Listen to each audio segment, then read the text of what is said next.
Hi everyone, welcome back to my channel.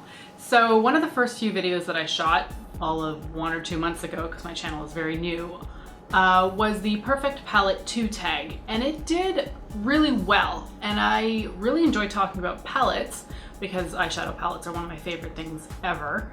So I thought I would do the original tag as a video. I did originally do it as a blog post, maybe 2 years ago, something like that.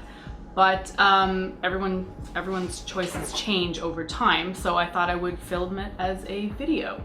So let me indulge my love of palettes and let's get into the questions. The first question was best packaging. And I originally answered this question with Sleek's eyeshadow palettes because they're very compact, they are very sleek, as the brand name would suggest. But they did come with a double-ended sponge tip applicator, which does take up a little bit of space in the palette that, frankly, who uses those things? I throw them straight in the, I don't throw them in the garbage. I actually give them to my mom because my mom really enjoys sponge tip applicators. Not my thing, that's fine. She's overly happy whenever I can give her plenty of those.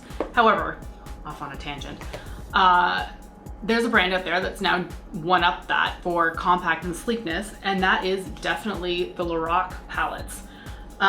This one's the Mega Pro. It has obviously a mirror, but like that's it. Like you've got the mirror and then all of the shadows, it's all compact, it's very sleek, and it's tiny. Like that is small. Most palettes these days are double or triple this size, and it's so unnecessary. It's not like an eyeshadow pan is exceptionally deep. Same with the LORAC Gold. Again, mirror on top, shadows on the bottom, and there's no space for an eyeliner. There's no space for a useless brush or a sponge tip applicator. These are absolutely my favorite for packaging. The second question is best color payoff. And I don't know, I have a lot of eyeshadow palettes that are really good. So choosing this was kind of difficult, but I kind of went to one that always attracts me because of its colors and I know the quality is excellent. And that is the Viseart Editorial Brights palette. These are all matte shades. So for me in general, mattes typically have better payoff if they're well done. And Viseart does eyeshadow incredibly well. So these just, I mean, let me swatch some of them. They're just bright, like you can see those colors. Obviously there's no primer on my fingers. It just comes off really, really well. And I mean, they're pricey, so they're 100 Canadian, but for me, they're worth the price tag. The third question is the most versatile palette in your collection. And I didn't have to think about this one at all. That's hands down the Urban Decay Vice 3 palette from not 2015, the 2014 Christmas launch. And the reason that this is so versatile for me is that while I've got that row of neutral shades that I'm sure everybody loves and adores, the rest is all colored. And yeah, there's some darker blacks and stuff back there, but the middle rows all have some browns in there, but there's also color. And I don't know, the combinations that I come up with whenever I use this palette are always good. And there's something about the layout too that really makes me happy with this palette. So while I can do something boring and bland with some of these shades, I can also do really fun looks, and that makes it easily the most versatile palette I have. The fourth question is the palette that's best for traveling. And I have traveled with this, so I chose it, even though there's not a ton of vibrant shades in it, but it's the Too Faced Semi-Sweet Chocolate Bar palette. It's no surprise at this point that I really love Too Faced products. So, I mean, everyone's heard about this one to death. I mean, maybe the chocolate bar a little bit more than the semi-sweet one, because I don't think this one's nearly as well loved. It smells like chocolate. There's a lot of warm tone shades in here, which is my preference. And yeah, there's not a ton of color, which is a little bit strange for me, but I mean, there is a pop of blue. And frankly, when I'm on vacation, I just want to slap something on my face and add some wing liner. I don't really want to have to think about what I'm putting on my eyes, which usually colored shadow requires a little bit more thought. So this for me has just been a really great palette for travel. I brought it to, where did I bring it to? I brought it to Florida, I think last year, and that may actually be it, but I did really enjoy having it out there, and it's just I don't know, it's a palette that makes me happy. Like, it smells good, it's warm toned, it's by a brand that I love. Yeah, just a really good option for me. Okay, the fifth question is biggest regret. And I might get a lot of flack for this one because it's very rare that you hear anybody say anything bad about Morphe. But I bought this. This is the 35B palette. I bought this at IMATS 2014. Everything's in 2014. IMATS 2014 because look at it. Like, that looks like heaven to me right there. It's like all vibrant. There's some neons in there. Most of them are matte. You would expect this to be awesome. And I hate it. I can't make this thing work, and I so desperately want this to work. I use, I don't know how many different primers with this. I have tried NYX's Milk Base that I use constantly in my videos and for almost any colored shadow look. And these are like chalk.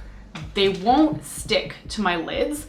And in fact, when I like try to sweep a layer on and then try to build it up, it doesn't work. It's like pressing chalk against your lids and then it swipes the bottom layer off. I have never encountered a shadow like that before. And honestly, it doesn't even really make a whole lot of sense because these swatch pretty damn good. Like, that looks perfectly fine. So why the hell won't these adhere to my eyelids? I've tried twice now to put them into looks that I've done for other people on their blogs. And the photos were okay. They came out really good. And maybe you're like, well, what the hell's the problem then? But it wasn't a pleasant experience. Putting these eyeshadows on my lid was just frustrating and infuriating. And I've had friends say that they've bought different palettes by Morphe and they've been great, but like this 35B palette, I don't even know why I still have it. I just need to like get rid of it, give it away at a swap or something, because this thing is garbage. The next question is best color names in a palette. And I don't know, makeup brands tend to come out with really cute names for their eyeshadows. I mean, no longer is anything called black. It's like carbon, like MAC, and stuff like that. So I mean, there's a lot of good brand names for eyeshadows out there. But the one that always sticks out to me is the Too Faced, another Too Faced palette. Too Faced, A Few of My Favorite Things holiday palette from 2013. Because, I'll just give you a look at the palette quickly. There you go. So 2 bronzers, 2 blushes, and then a whack of eyeshadows up here. But it's got like eyeshadows called Whiskers on Kittens. And like, sorry, but how was I not gonna fall in love with that? There's also Bûche de Noël, which reminds me of my mom and what she makes over the Christmas holidays. Evergreen, for trees obviously.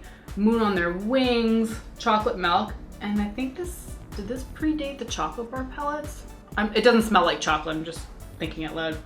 They got me with Whiskers on Kittens, that's really cute. The next question is least used palette. And I have to point out that this item is not least used because the quality is bad. That should go to the Morphe one, really. This is just least used because of the shadows that are in it. And this is the Urban Decay Urban Spectrum eyeshadow palette, which has beautiful packaging. But the shades are gorgeous, but there's not a single matte in here, or a satin. They're all shimmery, or like burned down here, and Daybreak, and like there's a lot of glitter in these ones too.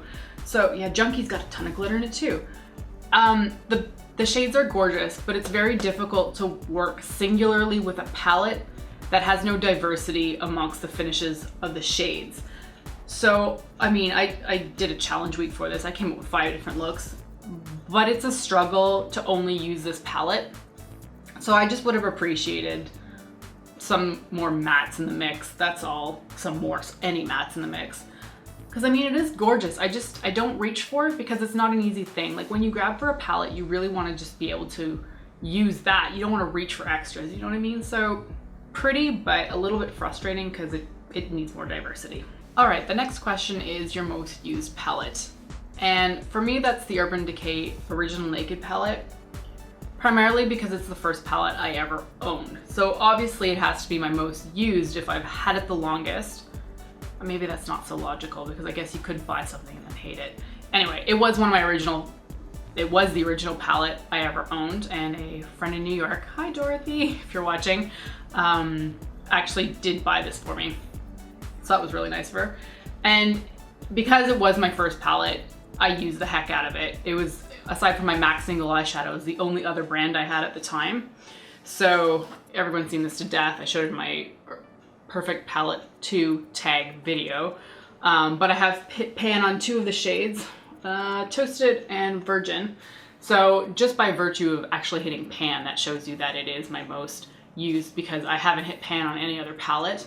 And I do still continue to use this. This becomes my go-to palette for when I have a job interview, actually. And I have complained that there's not enough mattes in it, which is a consistent problem usually for Urban Decay.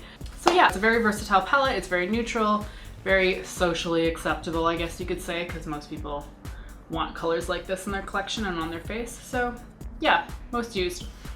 And the next question is your most loved palette. And I'm being redundant at this point, so I won't hold you in any kind of suspense, but it is the Too Faced Semi-Sweet Chocolate Bar palette. And I know I mentioned this for best for traveling. Like, as I've already said, it smells like chocolate. Brand I love. Packaging I love. Like, this guy is slim. And it makes me happy. Okay, the very last question is Desert Island palette. And I know other people have mentioned this before, but I can't figure out why the hell anybody cares what kind of palette we bring out to a desert island. Because I'm not thinking about makeup if I'm stranded. So I guess they're trying to say, if you lost all your makeup, which one do you desperately want back? So why am I changing the question? Anyway, Desert Island palette would be the Vida Loca Remix palette by Kat Von D. I mean, this is no surprise, and I'm so sorry for anybody who didn't get their hands on it. But like, does anyone get tired of looking at that? I sure don't. Color wheel, gorgeous, matte shimmers, rainbow of colors, and then a neutral circle in the middle. This is just, this almost fell under most versatile. Well, maybe this should have gone on a most versatile palette. I have no idea why I didn't choose this for most versatile.